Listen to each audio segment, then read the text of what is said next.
Hello guys, ഞങ്ങൾ ഇന്ന് വന്നിരിക്കുന്ന ഒരു ഔട്ടിംഗ് വീഡിയോ ആയിട്ടാണ്. ഞങ്ങളൊരു അടിപൊളി സ്ഥലത്തേക്കാണ് പോകുന്നത്.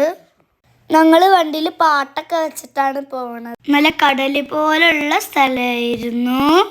അവിടുന്ന് കുറേ ഫോട്ടോസും വീഡിയോസൊക്കെ എടുത്തു. മെയ്സ് കുറേ നേരം അതിനൊക്കെ കളിച്ചു. അവിടെ നല്ല വെള്ളം വറ്റിയിട്ട് ഉപ്പായ സ്ഥലമായിരുന്നു. ഇവിടുത്തെ അറബികൾ കുറേ വണ്ടി ഇട്ടിട്ട് കറക്കുണ്ടായിരുന്നു. നിലത്തുകൂടെയൊക്കെ കിടക്കണ ഉപ്പാണ്. നിങ്ങൾക്കൊക്കെ കടൽ പോലത്തെ സ്ഥലമായിട്ടല്ലേ കാണുന്നത്. അവിടെ കുറേ നേരം ഞങ്ങൾ ഇരുന്നു. എൻ്റെ യൂഷ്വലി കുറേ ഫോട്ടോ എടുത്തു. ഞങ്ങൾ ഇന്ന് പോയ സ്ഥലം നിങ്ങൾക്ക് ഇഷ്ടപ്പെട്ടോ? ഇഷ്ടപ്പെട്ടെങ്കിൽ ലൈക്കും സബ്സ്ക്രൈബും ഷെയറൊക്കെ ചെയ്യണേ.